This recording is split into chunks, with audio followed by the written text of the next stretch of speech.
ótimo Shabbat, um Boker Tov, um bom dia a todos. Vamos para então nossa drashá, nossa meditação do estudo desta parashá, da porção Kitavô.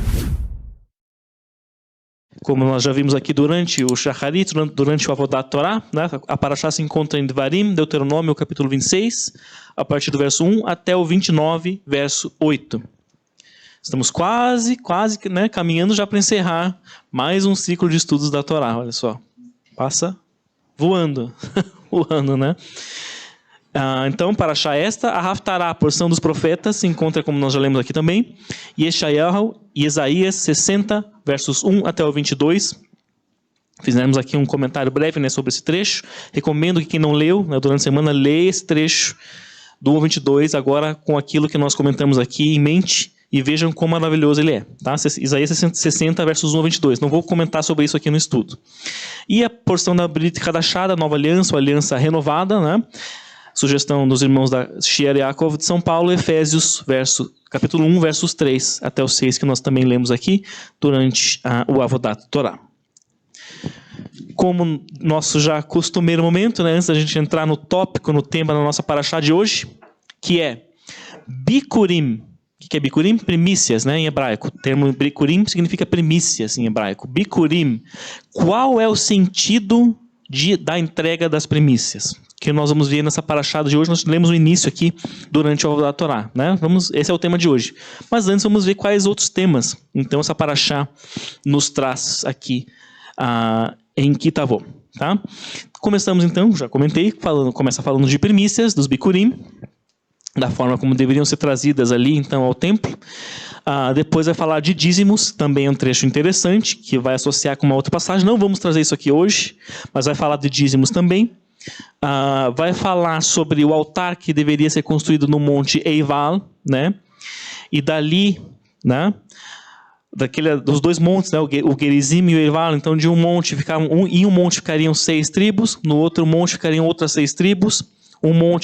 De um dos montes era lançado, né, eles proclamavam bênçãos, do outro proclamavam as maldições, e os levitas também faziam uma proclamação, tá ali, naquele tempo. Os levitas falavam, maldito o homem que né?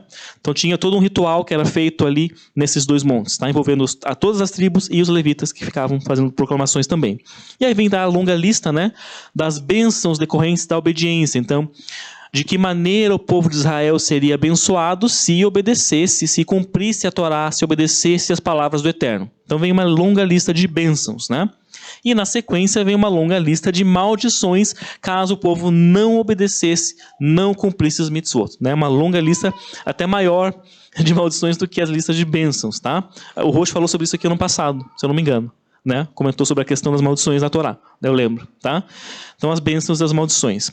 E a parashá, encerra com o Eterno relembrando o povo. Lembrem, o que está acontecendo aqui? O povo estava lá às portas de Canaã, já, né? E já era a segunda geração. Então, mais uma vez, de tantas, Moisés e também o Eterno lembram o povo da aliança que o Eterno havia feito com eles. Com eles, não só com os pais deles, mas com eles que estavam presentes ali naquele momento. Tá? Termina assim a parashá Kitavô. Nós vamos ver nessa parashá, então, o nosso tema de novo. O tema é Bikurim, né, primícias. Qual o sentido da entrega de primícias? De entregar primícias.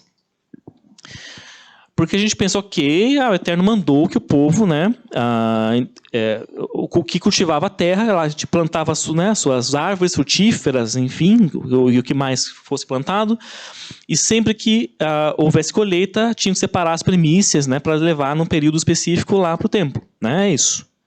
Mas qual o sentido disso? O que tem por trás? O que além disso, dessa simples mitzvah, vamos assim dizer? Né? Muitas mitzvot, como nós comentamos aqui várias vezes, elas não têm um sentido muito claro, né? Por exemplo, a kashrut, as leis alimentares, né? Por que não pode comer o animal o porco, né?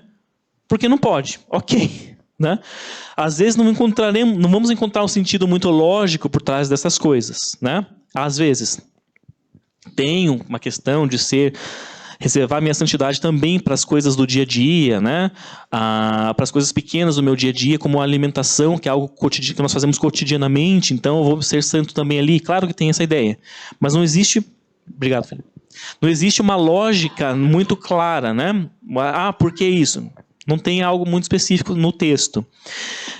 E as primícias, como ficam? Será que tem algo além? O que está por trás dessa entrega de primícias? Por que isso deveria ser feito? Nesse texto da Parashá de hoje, nós encontramos duas coisas um tanto curiosas, levemente estranhas no texto dessa Parashá, que vão nos levar a pensar sobre o que está por trás da entrega de primícias. Tá? Tem o número 1 ali, porque nós vamos falar daqui a pouco da primeira dessas duas coisas, né?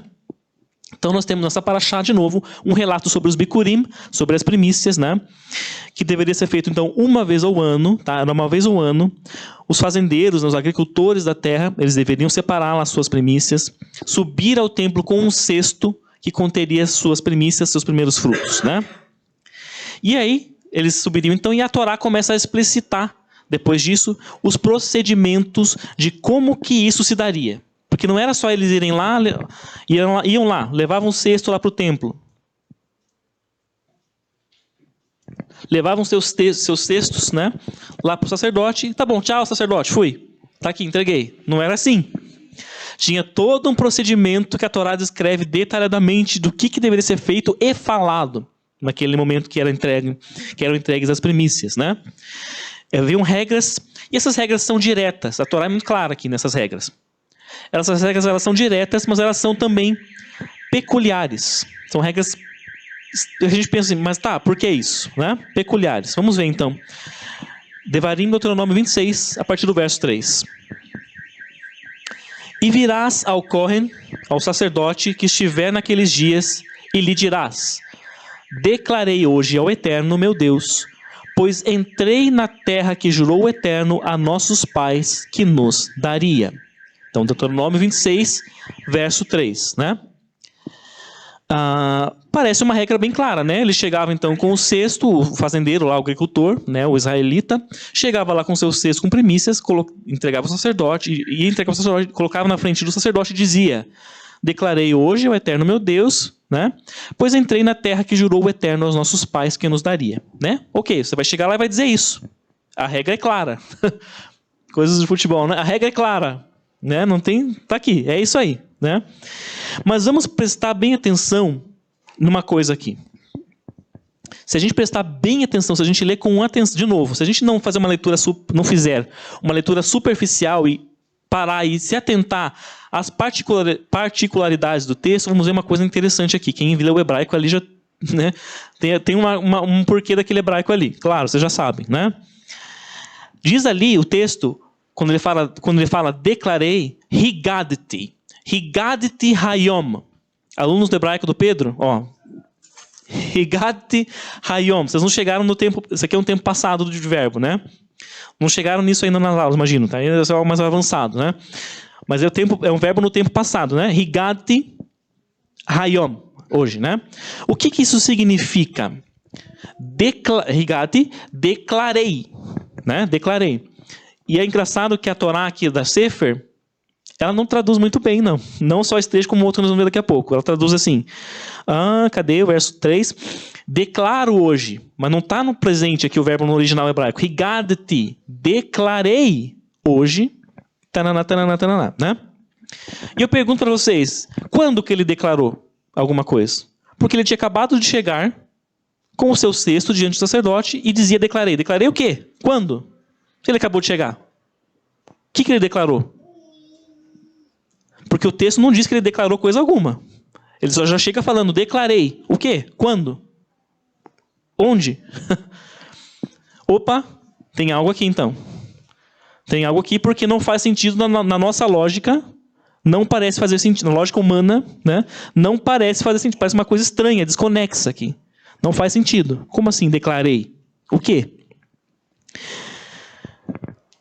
Ele acabou de chegar diante do sacerdote e fala isso, né? Então é isso que a Torá está dizendo.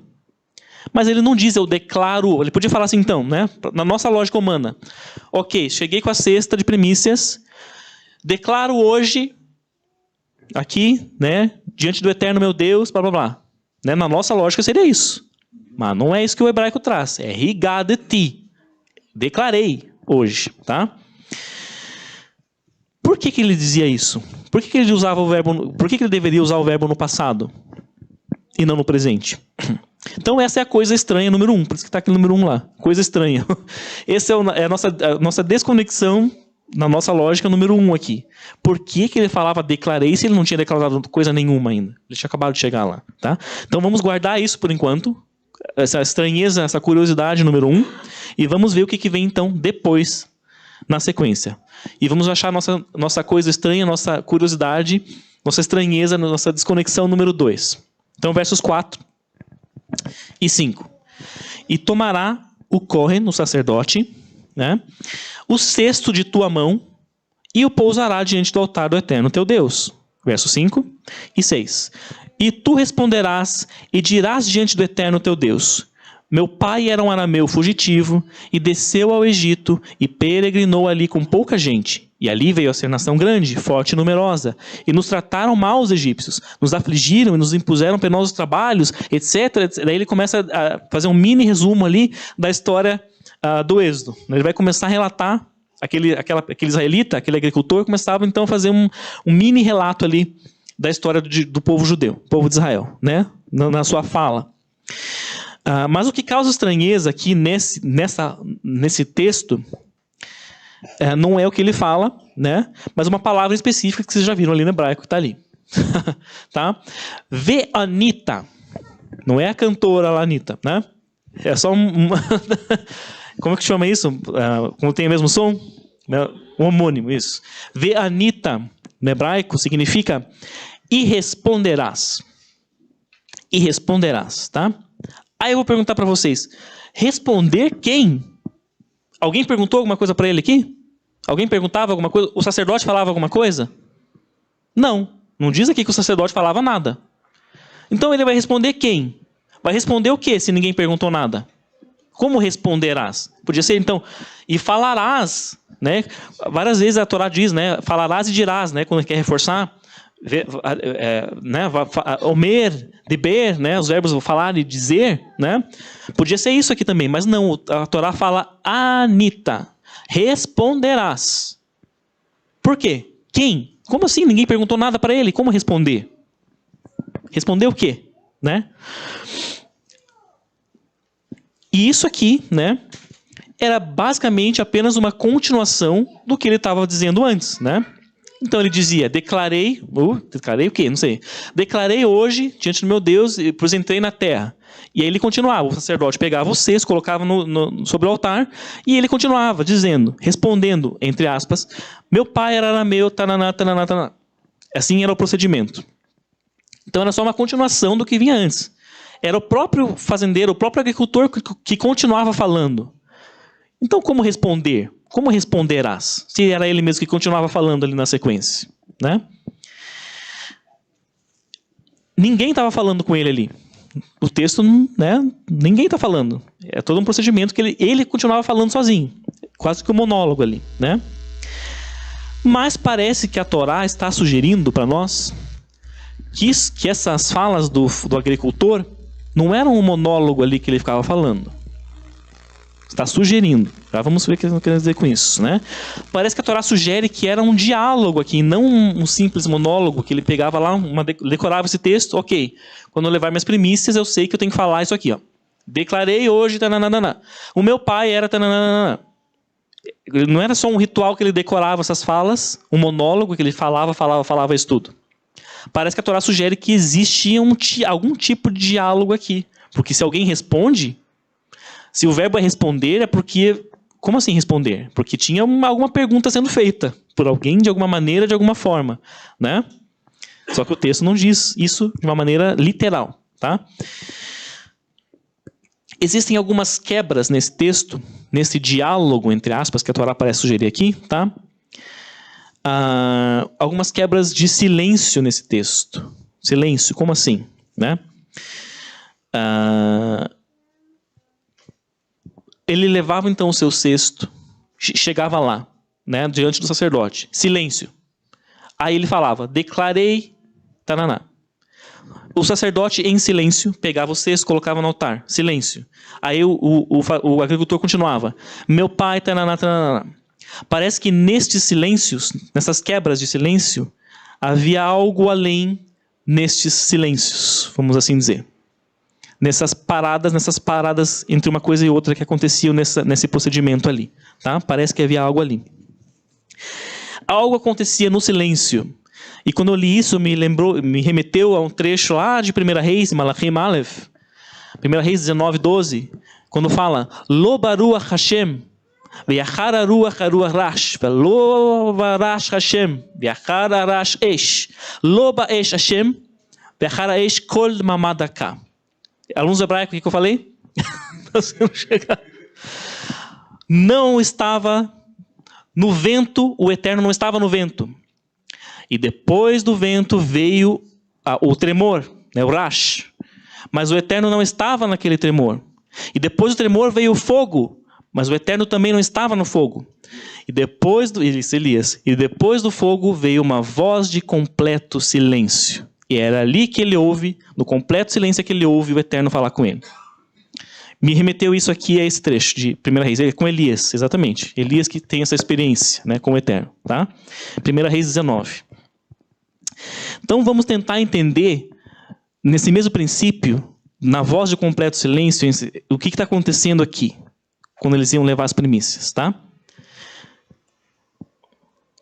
Vamos lá, então, para o primeiro silêncio.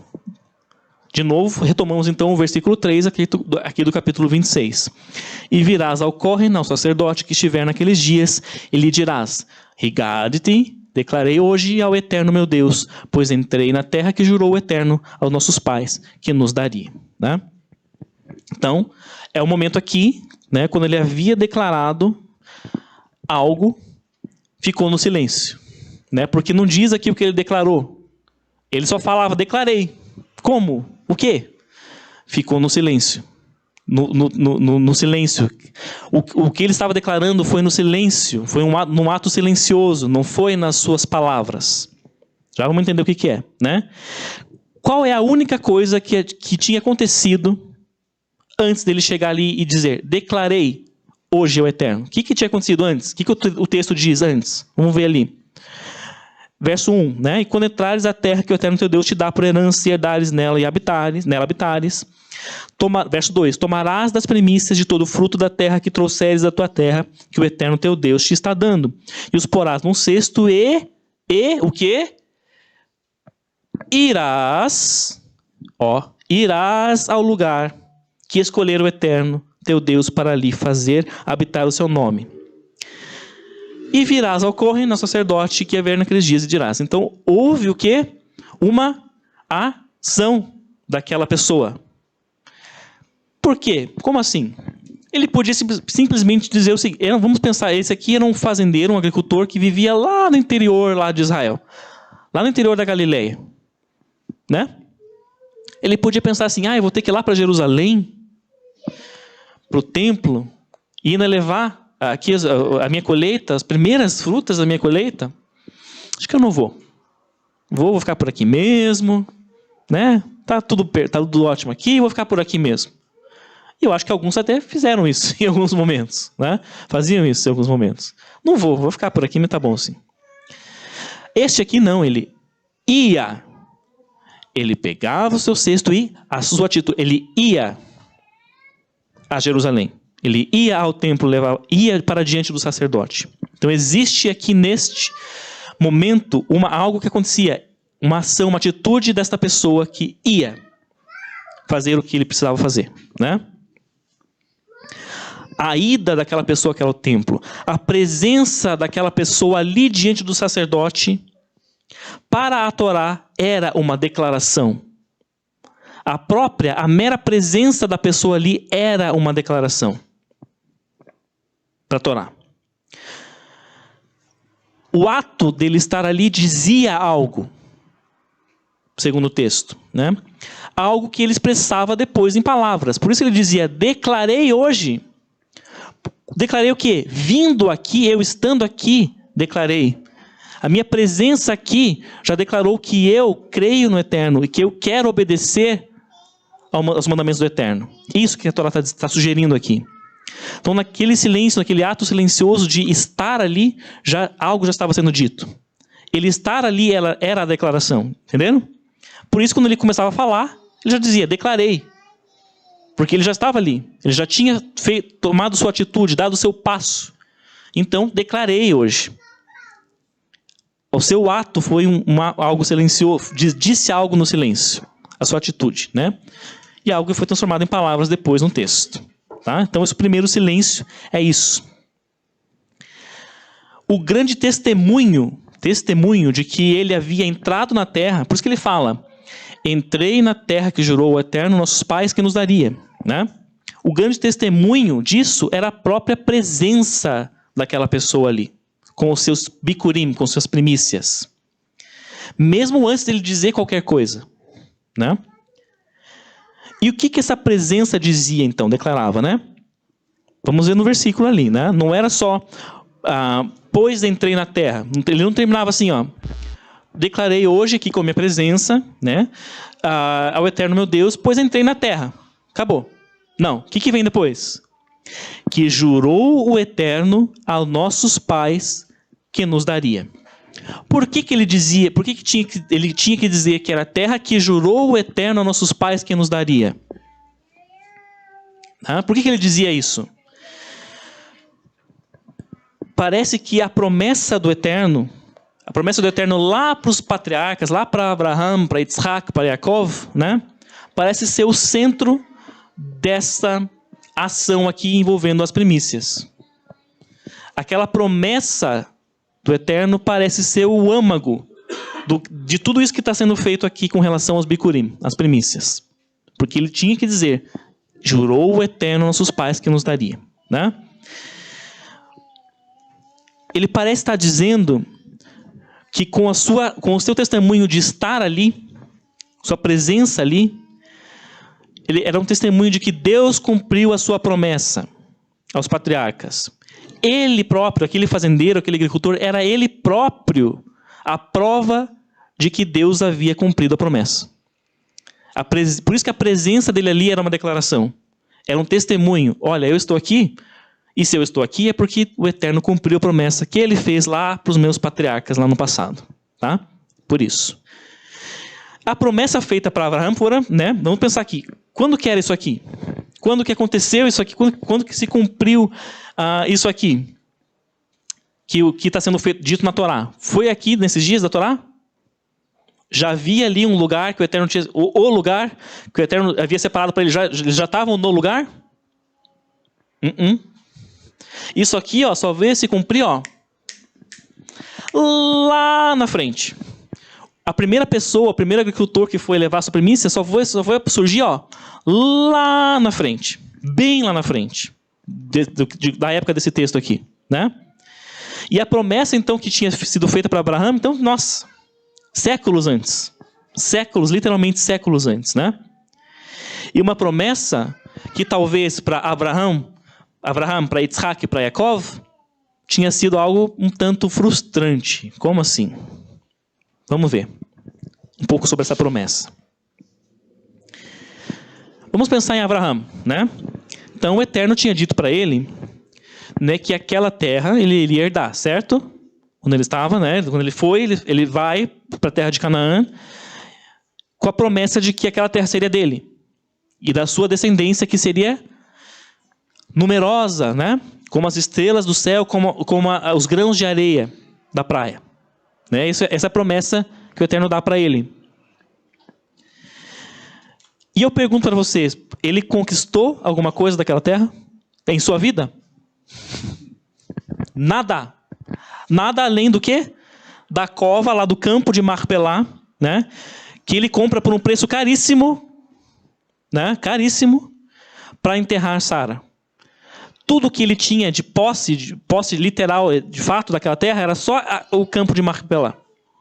E ele morre, e é só isso que ele tinha. Ele não conquistou nada da terra. Nada, ele não viu nada acontecer, além disso. Né? E ele tinha sido recebido a promessa também do quê? Que a descendência dele seria numerosa. E quantos filhos da promessa ele teve? Isaac. Então, Em termos de terra, ele só adquiriu um campo por um preço bem caro e só teve um filho da promessa. Então ele não viu nem o cumprimento de que a terra seria dele, nem o cumprimento de que a descendência dele seria numerosa. Não viu. E vamos pensar então em Isaac. E o que foi com Isaac? Isaac então era o filho da promessa, né? Filho da promessa, ou seja, aquele que tinha herdado. Ok, meu pai não viu na vida dele, mas eu herdei a promessa, então eu vou ver o cumprimento da promessa acontecer na minha vida. Ele viu? Não. Isaac, pior ainda, não conquistou absolutamente nada e ainda perdeu os campos. Lembra daqueles poços que ele ia lá, abria e depois vinham os filisteus e fechavam os poços? Ele ainda perdeu o terreno, vamos assim dizer. Ele teve um retrocesso, entre aspas, ali, durante a vida dele. Então ele não viu absolutamente nada também daquilo acontecer. E ele teve quantos filhos? 2. Esaú e Jacó. Não viu a promessa se cumprir de que eles teriam a terra. E não viu a promessa se cumprir de que a descendência deles seria numerosa. Não viu na vida dele.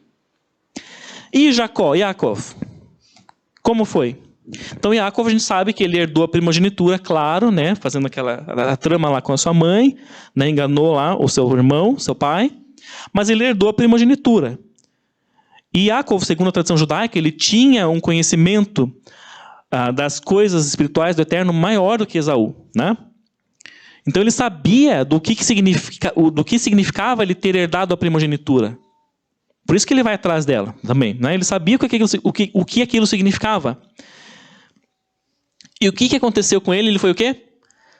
Quando ele recebe a bênção, o que acontece com ele? Ele é expulso da terra, ele é exilado da terra. Ele vai para longe, vai para outro lugar, para fugir de Esaú, né? Mas ele é, de início, ele já ganhou a primogenitura. Você herdou a promessa, sai daqui. Vai lá para a terra do seu tio Labão lá. Primeira coisa, ele já é exilado de cara, né? Mas depois a Torá diz que de fato ele volta, né? Acontece toda aquela trama, nós sabemos, ele volta e de fato se assenta na terra de Canaã, né? Ele é o primeiro que a Torá diz, ele finalmente se assentou na terra de Canaã. Mas o que acontece depois lá no final da vida dele? Tá ali já tá o spoiler ali já, né? Ele tem que descer com a sua família para onde? Para o Egito. E quando ele está na dúvida, será que vou ou não vou? Lá em Gênesis 46:3, o Eterno diz, o que o Eterno fala para ele? Não se preocupe, Jacó, vá para o Egito, porque lá no Egito, é lá que eu vou fazer de vocês uma grande nação. Mas a promessa tinha sido que eles seriam uma grande nação na terra que tinha sido prometida. E não é isso que acontece, e não é isso que ele vê acontecer. Então, nenhum dos 3 patriarcas viu qualquer aspecto do cumprimento da promessa que eles tinham recebido. Eles creram. Claro, eles eram pessoas, principalmente Abraão, né? Eles tinham uma visão, eles criam no que viria lá na frente. Mas na sua vida eles não viram de fato se concretizar isso. Nada disso. Nenhum dos 3. Né? Nenhum dos 3 viu. Então, e Gênesis, Bereshit termina, né? Sem que a promessa se cumpra. Né? Termina lá no Egito, Gênesis. Né? Com o povo, com Israel e sua família lá no Egito, com José, termina lá. E a Torá inteira termina e a promessa não se cumpre. Lá no final de Devarim, que nós vamos chegar daqui a algumas semanas, eles nem tinham entrado ainda na terra. Eles estavam às portas de entrar, mas eles nem tinham entrado ainda na terra. Então a Torá inteira termina e isso não se cumpre. A promessa não se cumpre. Né? Nem até o final da Torá. Levaria séculos, literalmente séculos, até que de fato essa promessa que foi dada para Abraão, para Isaac, para Yaakov, se concretizasse de uma maneira plena, né? Vamos assim dizer. Séculos. Até que alguém finalmente pudesse chegar diante do sacerdote com sua cesta de primícias e cumprir aquela mitzvah da paraxá de hoje. Levaria séculos até que essa situação viesse a acontecer, de fato. Então, né, vamos pensar assim, nesse camponês, nesse agricultor simples que morava lá no interior da Galileia, na terra de Israel, né? E ele talvez pensasse assim, eu sou só um agricultor aqui, né? Ok, eu cultivo meu campo, vivo aqui na minha simplicidade, eu sou simples.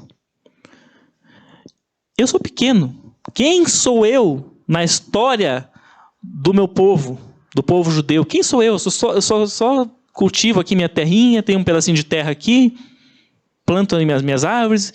Quem sou eu na história diante lá dos meus patriarcas, do Abraão, do Isaac? Quem sou eu diante deles? Sou nada aqui na história do povo judeu. Né? Sou só mais um aqui, só isso. Talvez ele pensasse isso. Né? A história judaica não é sobre mim, eu sou só um aqui. Não é sobre mim, é sobre o Abraão, o Isaac, o Jacó, Moisés, né? Sobre eles. Mas a verdade é que a história era sobre ele também. Era sobre ele também. Né? Então, o que ele dizia lá de novo? Vamos retomar ali. Verso 3, capítulo 26. Rigadti. Declarei com a minha presença aqui, diante de ti, sacerdote, diante de ti, eterno. Declarei com a minha presença aqui, com o meu cesto de primícias. O que eram as primícias? Os frutos da onde? Da onde que eram aqueles frutos? De que terra? Da terra prometida. Né? Os frutos da terra prometida que eles colhiam. Declarei com essas minhas primícias daqui da terra e com a minha presença aqui, que tu és um Deus que cumpre as promessas. E o que dizes, eterno, é verdade. Porque o Senhor disse lá para o Abraão, para o Isaac e Jacó, que o Senhor nos daria esta terra e que a descendência deles é numerosa. Então a minha presença aqui, ela é o cumprimento desta promessa. Que eles nem viram, mas estou aqui.